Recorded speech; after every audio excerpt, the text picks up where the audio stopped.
Today's special podcast is brought to you by PINNA streaming service.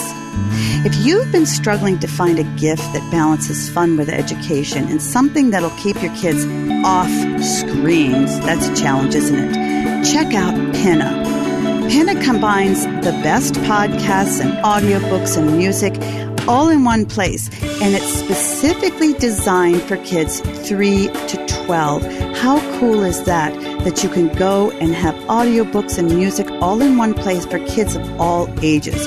Kids can listen to hours of entertaining and educational content from comedy, sci-fi, mystery, and so much more. Give a gift you can feel really good about to all the kids on your list. Visit pinna.fm/meg. That's PINNA.fm/meg. The PGK podcast is also brought to you by BetterHelp.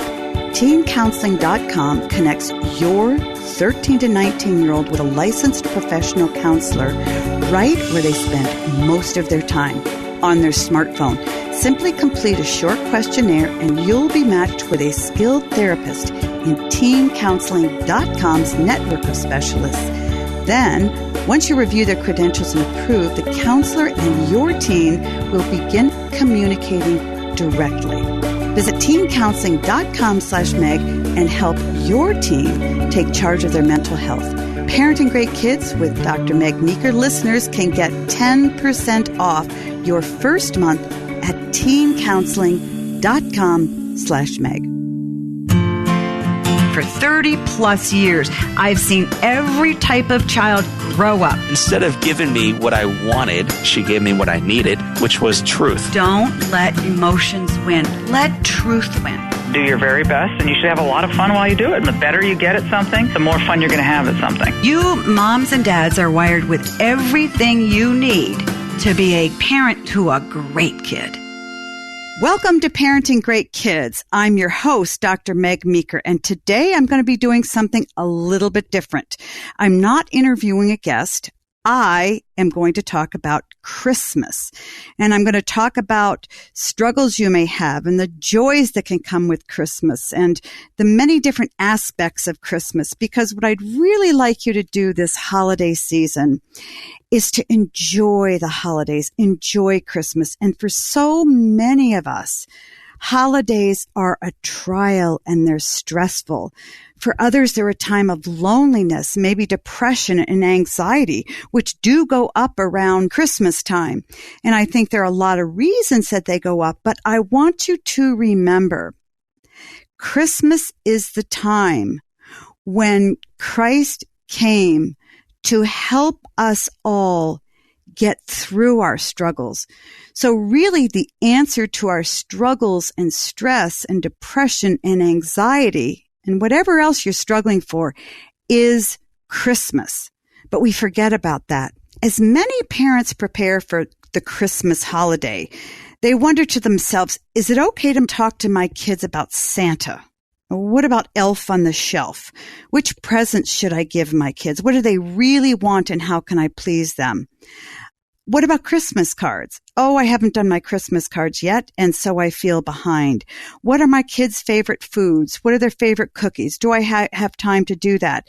We feel guilty if we don't get our beautiful Christmas cards out. We feel guilty if we can't find that perfect present, if our house doesn't smell like nutmeg and hot chocolate. You know, there's so many things that we want to get done at Christmas time that we can't get done, and that's what makes us fret. Those are the things that take the joy out of Christmas. And as much fun as the holidays can be, Christmas and Hanukkah, many times they leave our heads spinning. So today, for those of you fretting about all the things that Christmas entails, that celebrating Christmas entails, I say, stop. Stop for a minute. Leave all of this behind. If you just focus on simplicity this holiday and recognize that Christmas and Hanukkah are not about you, your cookies, elves, or even Santa, you'll really enjoy it. Give Santa a break. Many times parents say, should I tell my kids about Santa? Should I not? If I tell them, then I'm lying to them. And we worry about this. Stop worrying about this.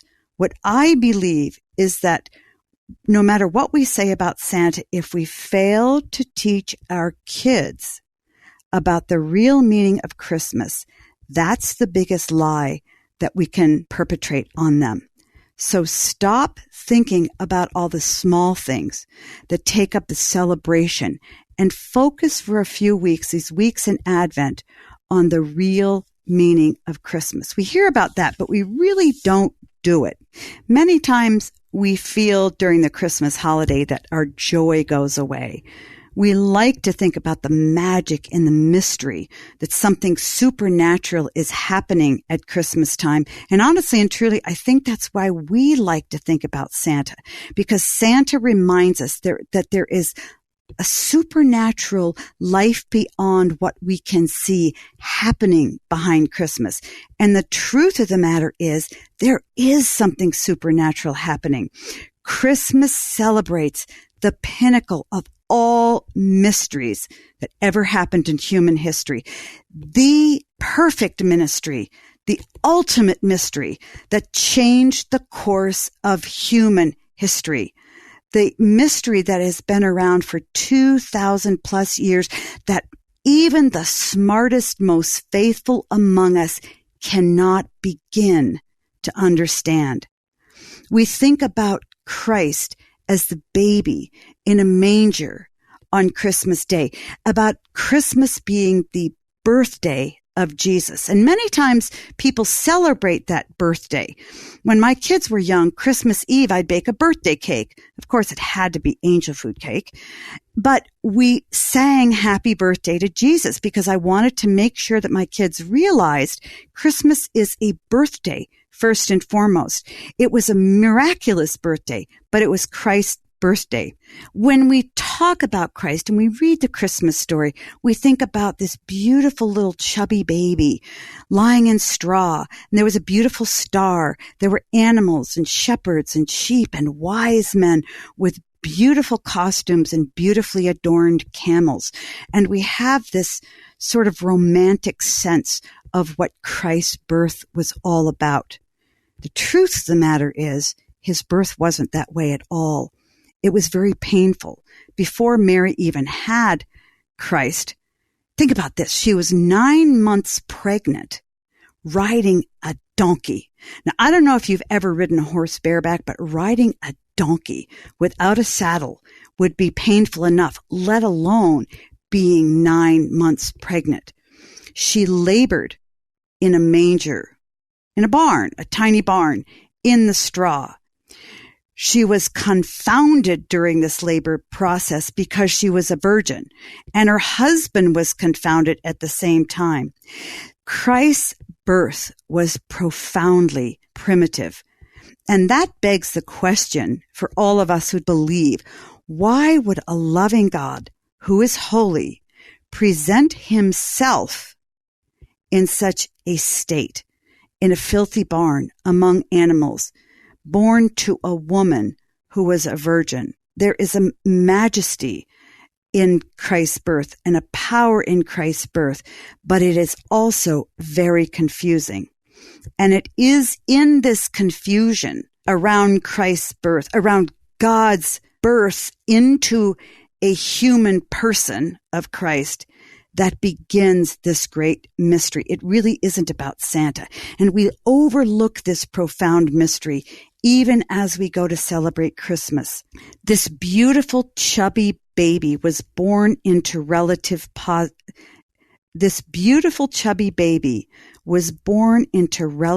poverty in order to say to the world, I, Christ, understand everything you're going through. If you are poor, I understand. If you are hurting, I understand. If you feel confused and isolated and lonely, I understand. I, Christ, am with you each and every day. I am with every one of you. I entered your world, but you can't enter mine.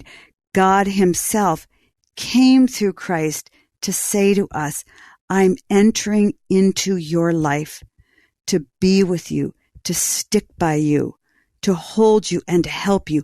No matter what you go through, I am here. If God would have birthed himself in the person of Christ into a castle or into a family that was very wealthy, if he would have birthed himself in a wonderful hospital with a private birthing room, with nurses and doctors all around, we would have been able to say to ourselves, well, what can he understand about what I'm going through?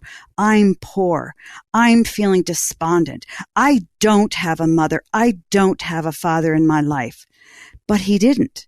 He came into a desperate situation in order to communicate to us. He gets us. He really gets us. And that, my friends, is the beginning of the mystery of Christmas. Christ as a baby grew up as a perfect child and a perfect teenager and became a perfect man. And yet he lived in poverty. And he did so because he wanted to show us, you and me, not just what love was like, but what serving was all about. He performed miracles. He trod around the dusty, dirty roads in sandals with 12 very rough men, the disciples, who were really a motley crew. We don't know how much education we had. Some of them were coarse. Some of them were crass. Some had anger issues. Some were married. Some weren't.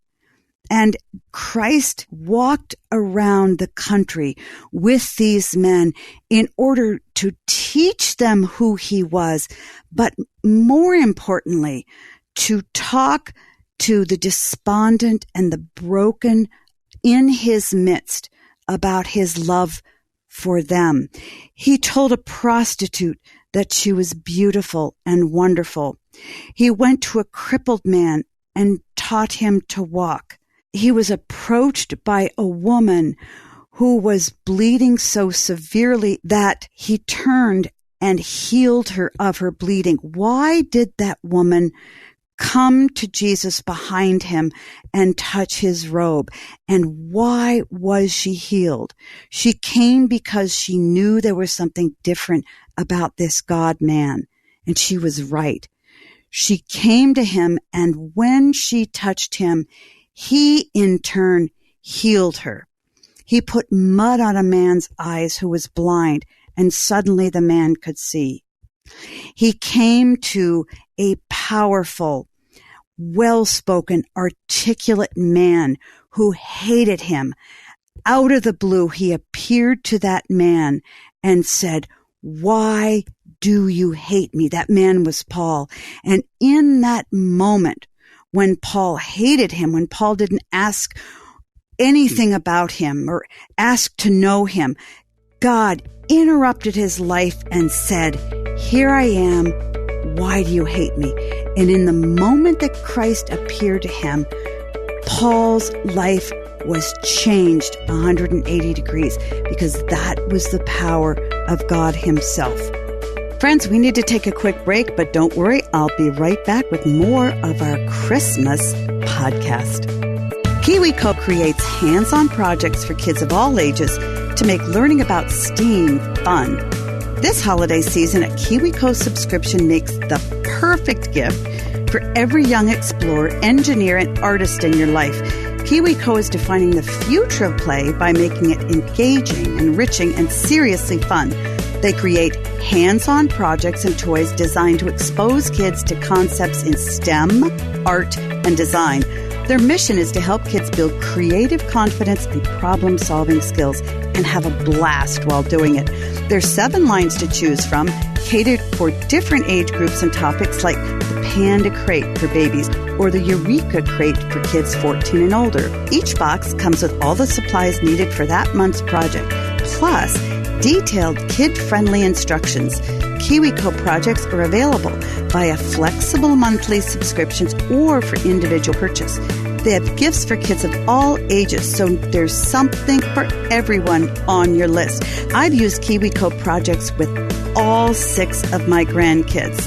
I have 3 2-year-olds, a 4-year-old, and a 6-year-old grandkids, and I can honestly tell you that I have fun using KiwiCo products with each and every one.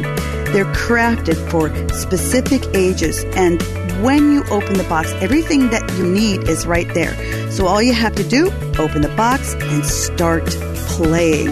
It really makes you feel closer to your kids or grandkids because playing together is a really important part of relationship building. KiwiCo is offering you the chance to get your first month for free.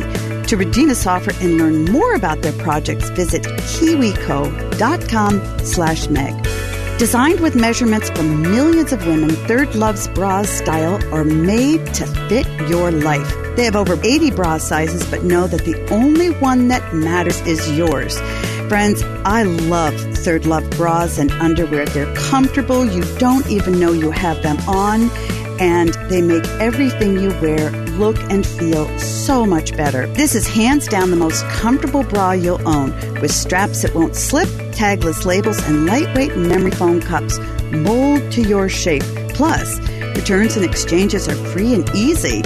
In fact, thanks to Third Love's Perfect Fit Promise, every customer has 60 days to wear it, wash it, and put it to the test. And if you don't love it, return it, and Third Love will wash it and donate it to a woman in need. Third Love knows there's a perfect bra for everyone. So right now, they're offering my listeners 15% off your first order. Go to thirdlove.com/Meg now to find your perfect fitting bra and get 15% off your first purchase. That's thirdlove.com/Meg for 15% off today. The life of Christ confounded people, one at a time. It still confounds you and me. And his life, his existence, his death and resurrection continues to change the course of human history. Many who want to believe in Christ, who are skeptics, say, well, I read in history that Christ came and Christ was real and he was a good teacher. But they say, come on, miracles that he performed, death and resurrection, that's a little bit hard to swallow. I can get that he came and he taught people and he was a really nice guy, but make him supernatural, I can't get myself there. But that's exactly what he did. And as a matter of fact, there's historical proof for the resurrection of Christ. 500 people saw Christ resurrect from the dead. But it wasn't just his life that happened just in 33 years. It was his death that proved the mystery to be real. He was a poor man who performed miracles. He was unjustly bound, scourged, and forced to walk up a hill with a heavy cross on his back that would be hard to do if you hadn't even been beaten. And as he walked up that hill of Calvary, he was probably in shock, not just emotional shock, but physical shock because of all the blood loss. He had nails driven into his hands and he was hung on a cross. And to those who believed at the time, the disciples and his mother, they would look up at the cross and go, why? Why, if you are this God-man, why is this happening to you? And why are you staying up on that cross? Come on, if you're God, jump down, heal the wounds. Don't stay there. Don't you realize these guys are jerks who put you up there? Why don't you show them once and for all that you are God? And when those who loved and believed in him saw him die up there, how confused and despondent must they have felt? Because for several days, he was silent. He died. And they must have wondered in those days, was this all a joke? Was my life's work with this man all for naught? Was he kidding us? And the sense that they were confused continued on. So why did God, who is holy, allow all of this to happen? To be born amidst cow's dung, to live a life where his life was threatened all the time, to ultimately be betrayed by those who loved him and those who hated him, and to die such a gruesome death. If that alone isn't mysterious, friends, then I don't know what would be mysterious to you. But the ultimate mystery, the supernatural act, came when Christ rose from the dead, when Easter came and the stone was rolled away and he walked as a whole new person out of the tomb. There was the completion of the mystery of Christ, God's life.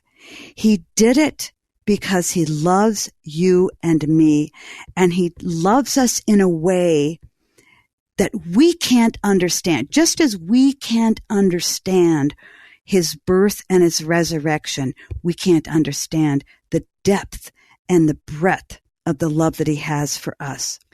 Think about this. In his death, God gave us the highest gift that a person can give another. He gave us himself. And a lot of people still can't understand that. Think about that. There is no higher gift that communicates to another person that you have more to give, more to offer than yourself, than your death. You can't top that. And that's exactly why God gave himself to us to express his profound love.